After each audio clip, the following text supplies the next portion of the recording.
Hey, my name is Jeff. I'm part of the teaching team here at Rainier View, and I got here with me Joe.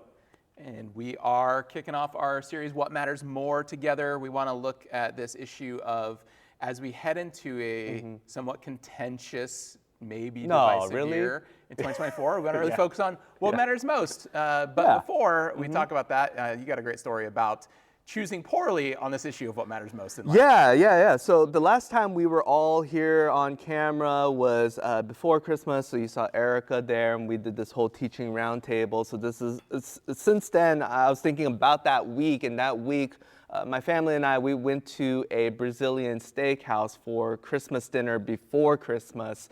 And I don't know if you've ever been to one of these, Jeff, but when you go in, they just bring out all these sides, and they're super hospitable and friendly. And they're like, would you like the Brazilian cheese biscuits? And would you like the lobster bisque? And would you like the French fries and the mashed potatoes and the lobster bisque and the charcuterie boards? And they just keep bringing all these things. And it's like heaven. You're just eating all this stuff. It's so good and it's so rich. But then at some point I realized, wait a minute, this is a Brazilian barbecue steakhouse. Oh yeah, all the meats. Where's the meat? Because they advertised 16 different varieties, and it turns out they waited about 5 to 10 minutes to start bringing out all the meat varieties, right? And by the time they started circling through, I realized I'm kind of too full to start eating the actual thing I came here for. And so what I realized in that moment was like, wow, I spent a lot of time on all the secondary side dishes that don't matter, and I got full on them, but what I missed out on was like the main primary thing. And the reason why I think a lot about this story is not just because I'm really lamenting the sad fact. about the meat. Yeah, I am. Missing out on the I meats. really want to go back someday. But I think it also ties into this series of what matters more, is that as we think about politics, as we think about Christian engagement in our political realm, I think we have this tendency to go with the side dishes, to really emphasize what is secondary. And in doing so, we fill ourselves up and we miss out on the primary, and just to make the Brazilian steakhouse tie in a little bit deeper, we miss out on the lamb, right? The lamb of God in a way. There we go. And the lamb is the best part. And so this is why I think we wanted to do this series, was to talk about what are the primary things, and just as importantly, what are the secondary things that trip us up? And we decided, this format would be good to talk about one of those things in particular. Yeah, absolutely. And so we decided, hey, we've got to talk about Christian nationalism. Now, a lot of people probably would say, what are you doing? No, reverse course, stop talking about it. And so the reason why we feel like we have to talk about it is because, as I said earlier, it's going to be a divisive season ahead. Now, just like maybe 2023 and 2022 and 2021 and the year we shall not name, right? So there's always divisiveness and division going on, but in particular, we're going to feel it in a certain way. And I think with this topic of Christian nationalism, it's one of these things that is a buzzword out there, and people use it to refer to kind of multiple different things. There's multiple different understandings. And so we just want to kind of identify, again, what do we mean by it? What are some of the dangers if we're trying to really follow Jesus fully? If we're trying to engage our world for the sake of the gospel, to reach more people, to help more people experience freedom in Jesus, there's some things that we have to pay attention to around this discussion. Now, I want to be clear that we're not saying we're experts, we've got it all figured out. We're going to answer, every single problem related to this. No, we want to be, again, in a lot of ways, like as a church, beginning conversations, pointing people to some pertinent parts of God's word to better understand something. So we're not going to solve everything, but we do need to have this discussion rather than leaving it alone, because, right, first and foremost, we're committed to the fact that we believe Jesus is the way, the truth, the life, the one that leads us to the Father, and that life is through him.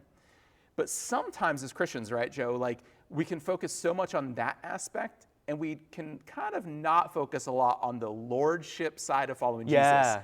Jesus gets to call the shots on how you and I live, interact, speak, the attitudes we have, that extends to every facet, every area of our life together, including how we engage with this idea of Christian nationalism. So. And worldviews and just political engagement in general, right?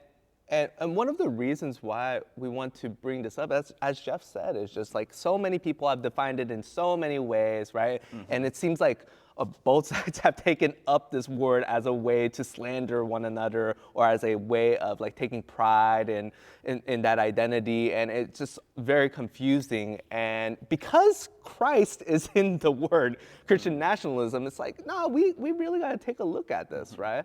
And for me, at least, one of the reasons why it came up was just because studies show, especially the Barna studies, that it's non-denominational, evangelical, Protestant-leaning churches that seem to be the most susceptible to this sort of worldview. That's just a really fancy way of saying churches like Rainier View Christian Church, right? That's not saying we have a nationalism issue in the church. That's just saying, you know, when they say like men over the age of 60 are more likely to have this issue. Right, you gotta pay attention. You gotta pay attention, do the blood work, get checked out, right? Yeah, just do it just in case, right? And this is like a physical exam for us to kind of reflect, self-reflect on, okay, what is it about Christian nationalism that is so tempting?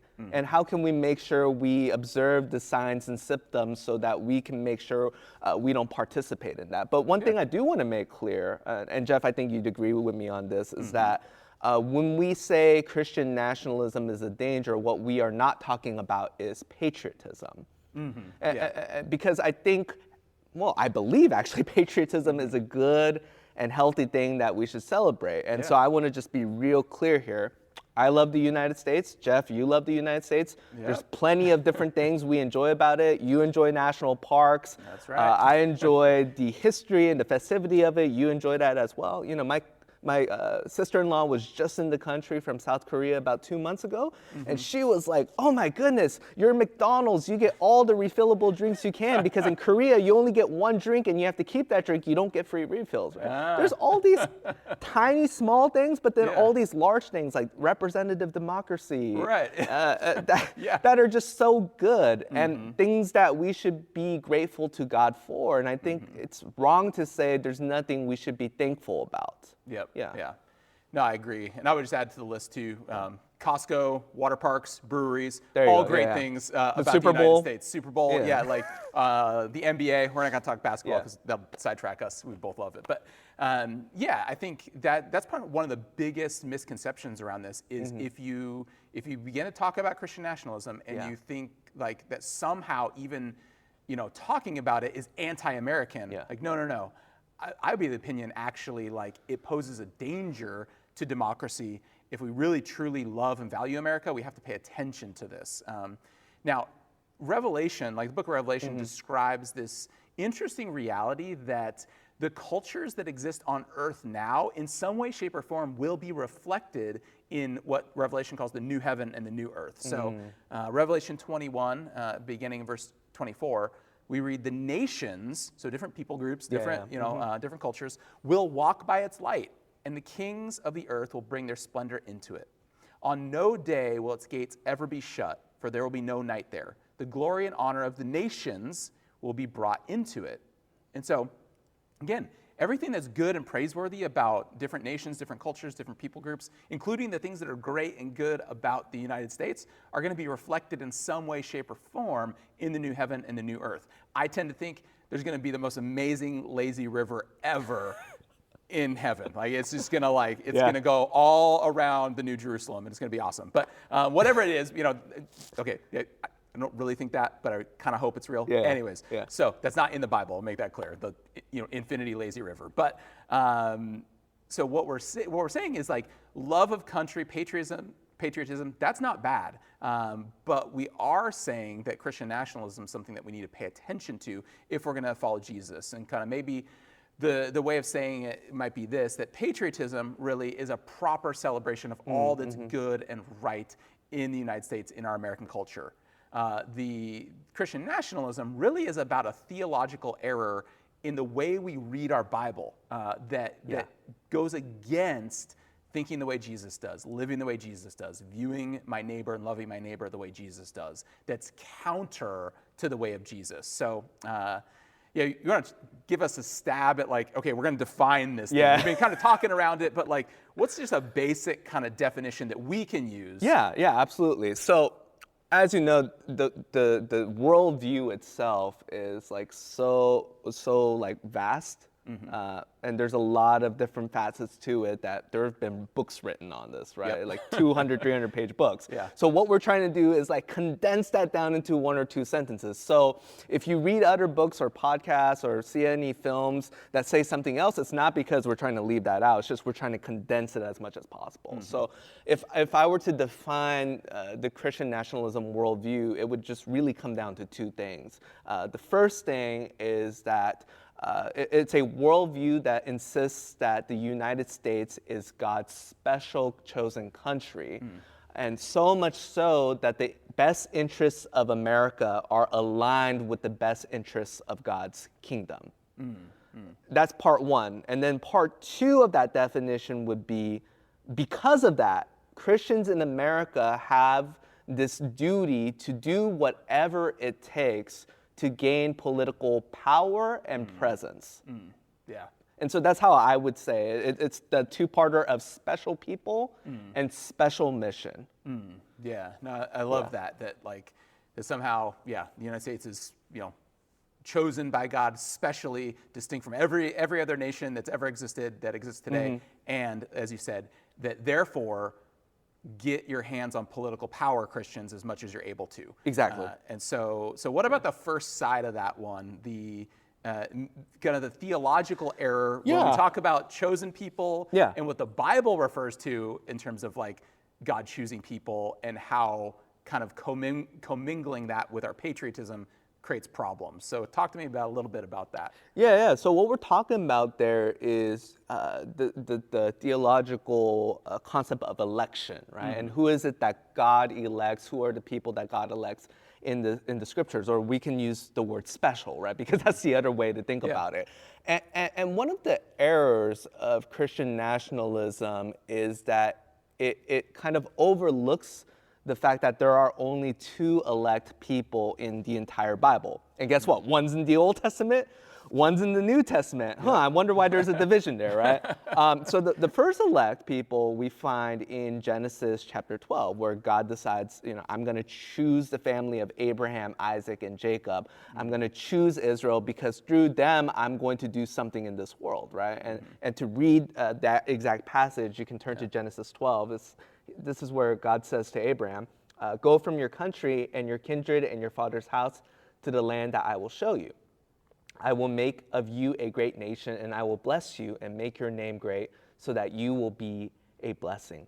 I will bless those who bless you, and the one who curses you I will curse, and in you all the families of the earth shall be blessed. So what we see there is when God chooses Abram, it's not just you're special to me and you get all the benefits and all the privileges and you don't got to worry about everyone else, right? It's a relationship that God establishes that comes with responsibilities.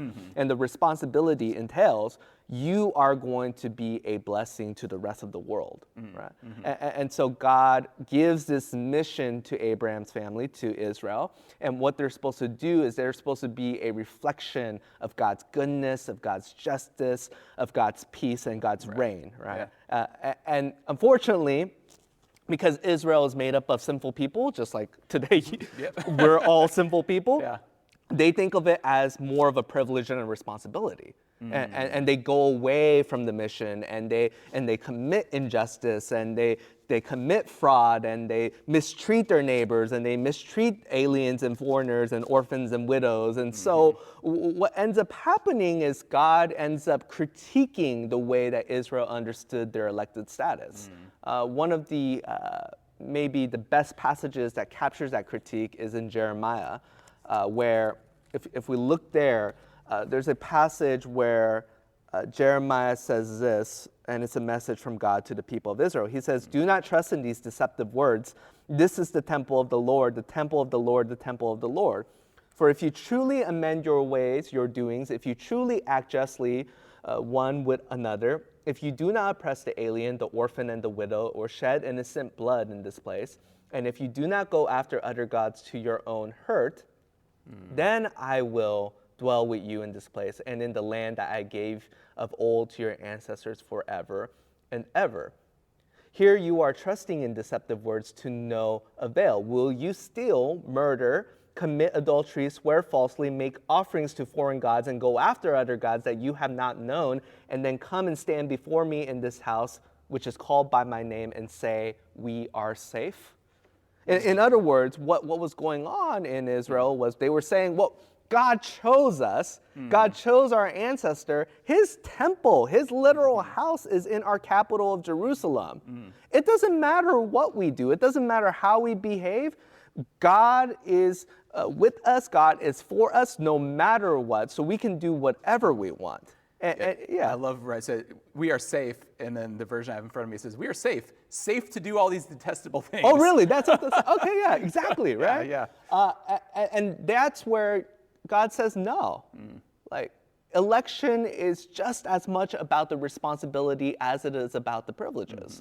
Yeah. Right? And so what ends up happening to the first elected people is God sends them into exile.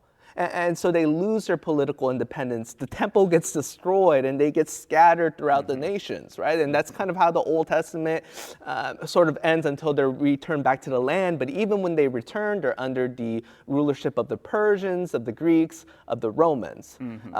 And the Davidic dynasty, the kingship of David and his family, that also kind of comes to a pause as well. Yeah. But that's not where God ends the story, because the Old Testament isn't the only thing. God continues in his mission to bless and redeem the world, and that's where we get the second elected person. Yeah, and that second kind of election, special choosing, spoiler alert, just kidding. It's in Jesus. So Jesus comes, and so what he does is he redefines who gets to be part of my chosen people, my special people. In essence, anyone who comes to faith in Jesus by putting their simple trust in what Jesus has done for us, his sacrifice for us to make us right with God, that determines who is part of God's chosen people, if you will. And so I'm just going to pick one place in Ephesians chapter 1, or pick up in verse 4, but Ephesians gives this beautiful opener of God's pursuit of us and his invitation to choose us to be his special people. And so Ephesians 1:4 says, God chose us in him before the creation of the world to be holy and blameless in his sight. In love, he predestined us for adoption to sonship through Jesus Christ in accordance with his pleasure and will. And so who did God choose? Looking back at that, again, Ephesians 1:4, God chose us in him. Who is him? Okay? Jesus is about to be like an NBA player. I am him. He's about Timothy. to, right? Yeah, Jesus is the new Abraham in essence. This promise that I'm going to work through your people, even incipient in that promise back to Abraham thousands of years prior, was really this notion of it was never to be confined to one people group. It was to be opened up to the entire world. And so everyone's invited to be part of Jesus' family. And so Paul talks about that. Who is this us that he's referring to, that he wants to create this new people? So in the next chapter in Ephesians, picking up Ephesians 2, verse 11, we read there, therefore, remember that formerly you who are Gentiles by birth and are called uncircumcised by those who call themselves the circumcision, which is done in the body by human hands. So that whole thing is just that was the sign of being people of the covenant as Jewish people, and Gentiles, non-Jewish people, being outside of that. Remember that at this time you were separate from Christ, excluded from citizenship in Israel, and foreigners to the covenants of the promise, without hope and without God in the world. But now, in Christ Jesus, you who were once far away have been brought near by the blood of Christ. For he himself is our peace, who has made the two groups one and destroyed the barrier, the dividing wall of hostility, by setting aside in his flesh the law with its commands and regulations. His purpose was to create in himself one new humanity out of the two, thus making peace, and in one body to reconcile both to God through the cross, by which he put to death their hostility. He came and preached peace to you who are far away and peace to you who are near. For through him we both have access to the Father by one Spirit. Consequently, you are no longer foreigners and strangers, but fellow citizens with God's people and members of his household. And so to kind of just recap, there's so much there. I encourage you to really dig in if you've never really read that. It's been a while. There's so much truth to know there. But you've got Jewish background people, like ethnically, kind of are the people, the formerly elected people, and you have the Gentiles, the non-Jewish people, who were unelect to this point, have been brought together in one family in Jesus. And so if we understand what Paul's saying there, this helps us understand the problems with a Christian nationalism worldview. Yeah, and I know there's a lot of theology there in Ephesians 1 and 2, and we can kind of get lost on what exactly is happening there. So here's a very low-budget illustration way of thinking about this, right? It's like, if you can imagine, I'm just making this up as I go, right? if we got 2 sticky notes here, like, what you basically are imagining is like, one is the first elected people of Israel, right? And then these are the Gentiles. Basically, that's a biblical word for non-Jews. Who are non-Jews? Everyone that's not Jewish, right? Including Americans, right? And so what we need to hear when Paul says the Jews and the non-Jews are put together in Jesus, what he's saying is that the formerly elected people and the formerly not elected people are both being placed in one family. Right? One household, and this one household is at the head of which is Jesus Christ. And what American national or Christian nationalism, right? What that's doing is it's basically saying, no. Like, this is the main thing. Jesus and America, this is the main thing. This is where we find the elected community. And that just is theologically incoherent with what the scripture says. Because what scripture is saying, no. Like, we as Americans, as Gentiles, belong with Jews and all other Gentiles in the one household of Jesus. And so what becomes primary is Jesus' family, Jesus' kingdom, of which Americans are a part of. Yeah. And so the problem, because, some might say, it sounds like you're splitting a lot of hairs. Shouldn't, we care about Jesus in America? Here's why this is so important and why we're talking about it, and why it matters more.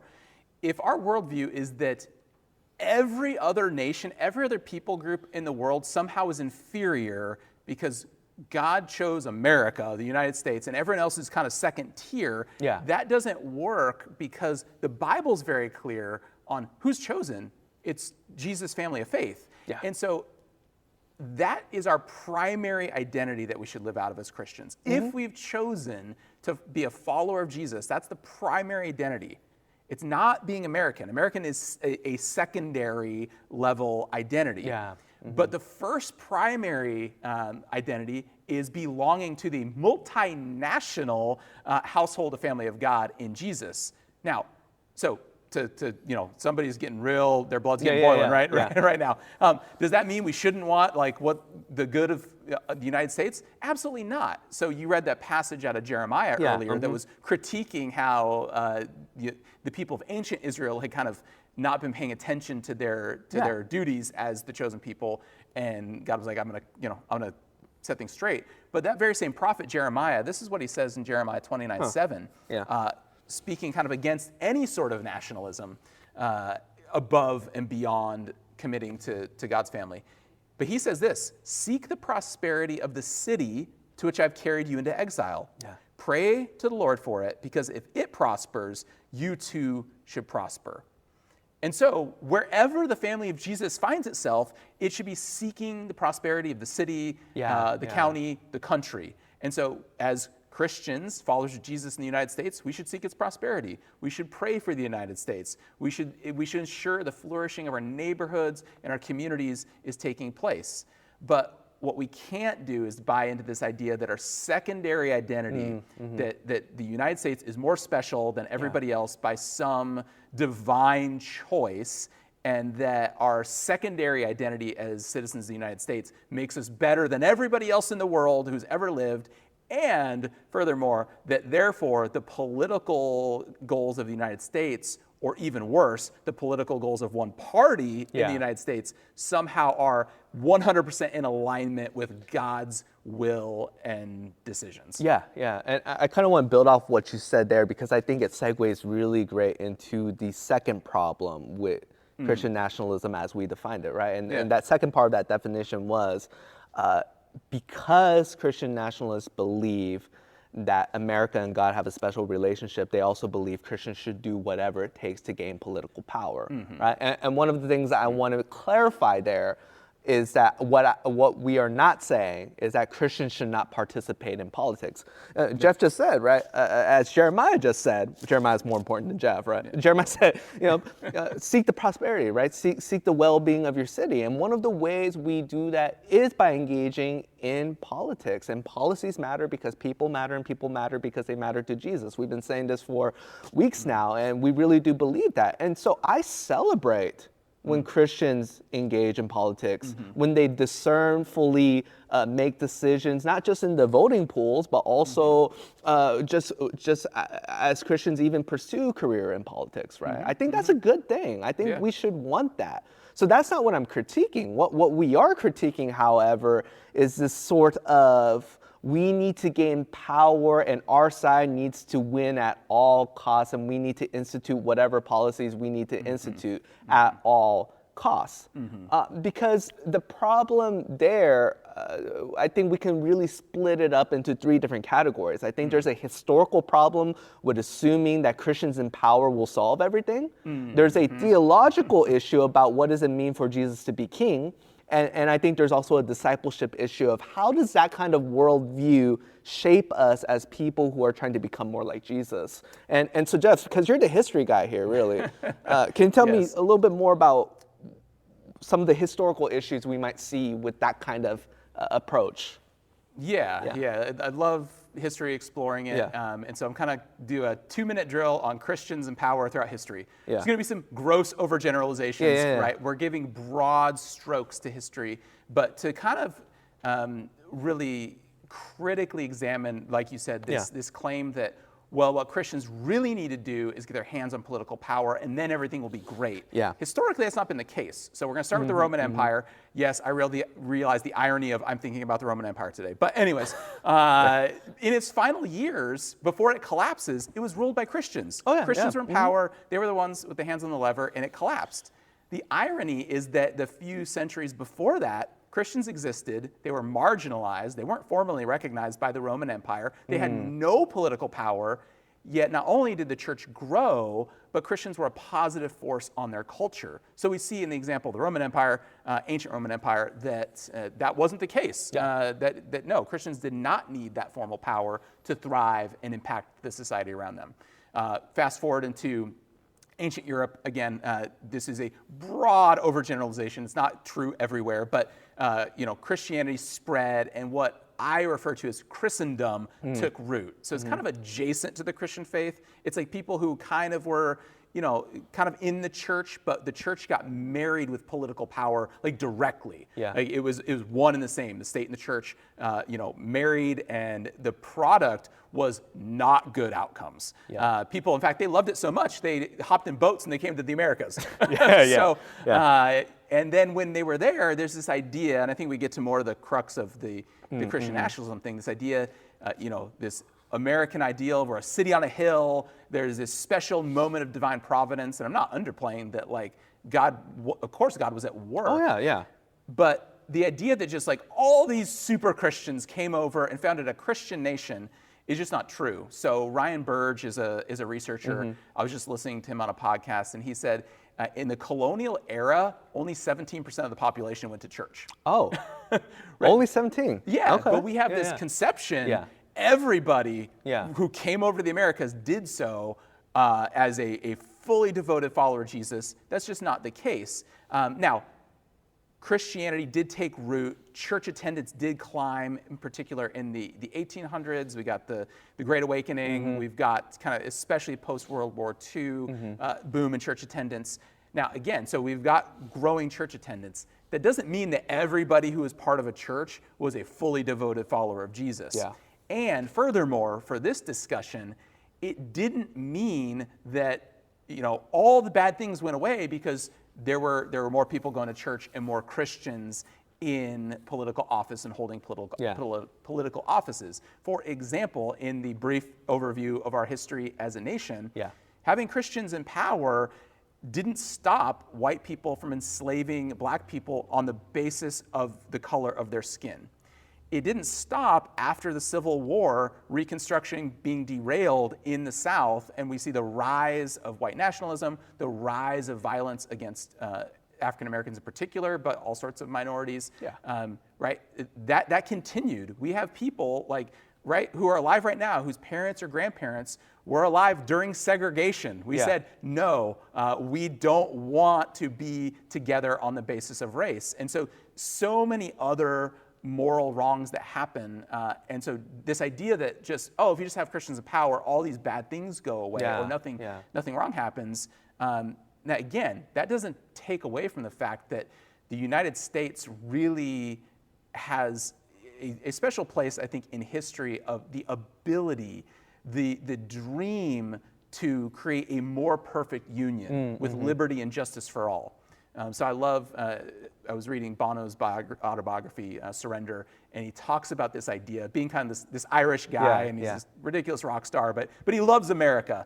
And he was talking about America, and he said, America is a country whose idea has not yet been fully realized. And I think there's this beautiful hope in it. Yeah. But the idea that but all that needs to happen is Christians just need to grab political power, all the problems go away. We see throughout history when Christians marry themselves to political power, the outcomes are not more of Jesus. Yeah.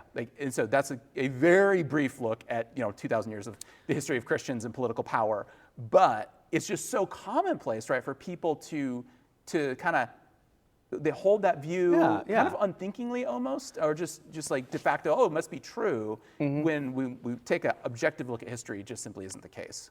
Yeah, and I think part of the struggle is that, we think that, it was so long ago, right? So therefore, now we've advanced further along, which is true. I'm not saying that's not true, but if we take things outside of just looking at race relations in the United States, another example of this could be the Disabilities Act, right? The Disabilities Act didn't pass until the 1990s. It's as old as me, right? And so we see hints even still, past segregation, past the civil rights movement, that there are things that we are still working on. And I think the reason why is it really comes down to this theological issue of Christian nationalism is that it really discounts what people in the Reformed tradition call total depravity. In other words, that's just a really fancy way of saying we are all sinful and broken, and if not for the grace of God and Jesus, we would be doomed to our own devices, right? And that really matters because what Christian nationalism insists is that somehow our generation is so special that even though Christians throughout all of history have gotten it wrong until maybe 1990, now we're going to get it right. Now we have the true beliefs, we have the true pursuit of Jesus, we're going to get it all together. And I think there's a sort of theological arrogance in that, to think that I'm going to get it right. And to be fair, I think this too. I think if I was president of the United States, things would be so much better. We all think if I was in charge. Yeah. But I just think we can't fall into that because it really digs away at this reality that no, we're sinful, right? And then the second theological issue to add to that is this idea that Jesus needs to rule America. But time and time again, what does Jesus say in the Gospels? He says, my kingdom is not of this world. It includes parts of this world, but it's not of this world, right? And so this pursuit of trying to win the political power for Jesus, win the country for Jesus, I think it's theologically misguided because at the end of the day, here's the thing, Jesus loves Americans and Jesus wants to save Americans, but that doesn't equal that Jesus wants to rule America. And that doesn't mean Jesus doesn't care about what happens in this country. That doesn't mean he doesn't care about our well-being. That doesn't mean he's not with us in moments such as the Great Awakening or the Civil Rights Movement. Jesus is working through America, don't get me wrong, but he's never going to want to be in the position of ruling it because he already has a kingdom he's establishing. And like Jeff said, that kingdom includes all nations. Right? And that's probably the final, and the most, I think, concerning aspect of Yeah. Christian nationalism is this discipleship problem that there's nothing wrong with wanting, Jesus and his ethics and his way to be more prominent in our culture and society. But what Christian nationalism does is it says, and it's okay to win for Jesus by any means necessary. And so Christian nationalism, what it does, it says, use the tactics and the weapons of the world to accomplish those goals. And so what we see is it's a justification of, I can act out of anger and contempt towards those with whom I disagree. I don't really have to discern truth. I don't have to do the hard work of discerning truth. I'm just going to kind of like wholesale believe in a political party or political figure, and whatever they do, that's going to be 100% okay with me. And part of that is Christian nationalism says it's okay to prioritize results over character, right? Well, I know that person, there's some questionable things, but it doesn't matter because of this result that I want to see to happen. And then probably the most concerning I believe, for followers of Jesus is this idea that it's okay to choose violence and force as an individual to win for Jesus. And so, I think that if we say, well, we got to win for Jesus, and we co-opt this Christian nationalism idea to do that, the consequence is then we're discipled into choosing anger, dogmatism, contempt, and sometimes even violence. That looks nothing like Jesus. That's the problem. That's why we're talking about this topic in particular. Because to paraphrase Jesus in the Gospels elsewhere in one of his sermons, where he says, what does it profit a man if he gains the whole world but loses his soul in the process? And it's kind of like a corporate version of that, a group version of that. What does it profit the church if we get our hands on all the levers of power and we look nothing like Jesus? We would have lost our witness. We would have missed the boat on that initial promise to Abraham, right? To be a bless the entire world through you. And so we do the same thing today by following in Jesus' footsteps, where he says, hey, this is the Great Commission. This is the mission I've given you. Go into the world and help other people follow me. That's what you're supposed to be about. And so that's why we're having this message. That's why we're talking about what matters more, because we can miss the mission in the maybe good intentioned way. I want to see Jesus elevated, but I'm going about it in an un-Jesus-y way. We cannot do that. And that's the reason why we're having this conversation, why we took time to sit down and try to have this discussion in a way that doesn't come off as an attack, right? This isn't so much, hey, this is Jeff's views and this is my views, and therefore we're going to address this Christian nationalism issue. No, it's what it really comes down to is it impacts our ability to look like Jesus, and it impacts our friendship with Jesus. And that right there, I think, is the bottom line, is that Christian nationalism teaches us that Jesus is a means to an end. Jesus is just something that is a convenience, as a means to power, as a means to comfort, as a means to safety. And Jesus should never be a means in our life. Jesus always needs to be the end, because relationship with Jesus is what we're all about as followers of Jesus. And so I get that this topic can be very controversial, that it may raise some questions and some alarms, but at the end of the day, I think what we want to make really clear as your pastors is this is really about, are we becoming more like Jesus, and how can we make sure that we, as Hebrews says, push aside everything and unhook ourselves from all the things barriers are keeping us away from who Jesus is, right? And so if this topic is of any interest to you, if it's raised some questions for you, if it's caused some discomfort for you, I just want to say, let's go ahead and say, yeah, that's a good thing. I think it's good to sit in discomfort, to sit in questions, and we would really encourage you to really go through some of the passages we talked about, and sit with them and pray through them and really think through just what it is that we're trying to say here. Is that at the end of the day, the greatest hope for the United States, right, and the greatest hope for America is not going to be Christians buying into this Christian nationalism worldview, but for Christians to be Christians. And what I mean by Christians being Christians is that we embrace the way of Jesus and we embody the way of Jesus and we continue to be Jesus's people regardless of what happens in the United States, regardless of what happens in 2024.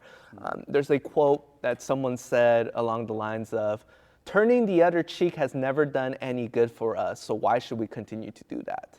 And what I want to say is that, no, we should continue to turn the other cheek even if it's not any good for us, because that's what it means to be faithful. So one of the ways we want to end our time together is just by maybe talking about some additional resources that could help and aid in continuing to have this conversation and continuing to learn more about this issue. So Jeff, did you have some things you wanted to throw out there? Yeah, you can find this in the notes somewhere. Crystal will make it magically appear for you. But there's a podcast that was on a podcast I listened to regularly. Carrie Newhoff had Russell Moore, who was one of the leaders of the SBC, the Southern Baptist Convention, and he stepped away from that, and so he's got a book all about losing our religion and really an altar call for the American Evangelical Church. And so I got it tagged on where to pick up that discussion with him because he really has a unique perspective on this and will really help, I think, sharpen our understanding of why it matters, why we need to speak into that. I would just add to that resource a book and a podcast. So the book for people who love reading and a podcast for people who hate reading. The book part, I would recommend Tim Keller's The Prodigal Prophet, where Tim examines the story of Jonah and how it is a critique of nationalism and how we can move forward as the people of God. And just so you know, I say this all the time, me and Tim, we disagree on a lot of things, but this right here is gold. I think he is solid on this, and so I would highly recommend you take a look at that. I think it's a very good introductory way of kind of grappling with this topic. And then the second recommendation I would make is a podcast called Truth Over Tribe. By the way, that website is great because what it is it's a group of Christians trying to engage political topics from a nonpartisan viewpoint, but from the viewpoint of Jesus. And so they have a podcast there, and I believe it's episode 73. You can find it on the link below that Crystal's going to magically make pop out. Go ahead and check out. It's a conversation with Paul Miller, and he talks all about or is it Patrick Miller? I can't remember. It's Paul or Patrick? Is it Paul? I think it's Paul. Paul Miller. Anyways, go check it out. He has a lot of great things to say about some of the stuff that we talked about, but then he also adds some greater nuance and clarity as well to this discussion on Christian nationalism, because he's actually an expert. So go take a look at that podcast as well. And last but not least, I just want to say thanks to Jeff for being up here. Thanks to Crystal for recording. And mostly, I'm thankful to be a part of a church where we can have uncomfortable conversations. Because I think when Jeff said Jesus is Lord over all things, we really want that to be true. And we don't want to ever take a part of our life and say, no, we can't address Jesus in that area of our life because it's too uncomfortable, it's too controversial. And I think it's good and healthy for us as a church to be able to sit down together and to have these conversations because Jesus really matters that much to us. Absolutely. So, and we hope that you'll, join us next week. We're going to wrap up this series on what matters more by talking about unity versus uniformity. And so if you're like, really on edge this week, come back next week, and we're going to be focused on, again, how do we pursue unity? It's going to be a great way to round out the series. So thank you so much, Joe, for everything, just your insights, your work on helping us be ready to have this conversation, and we'll just continue to pray that God leads us well. So, All right, awesome.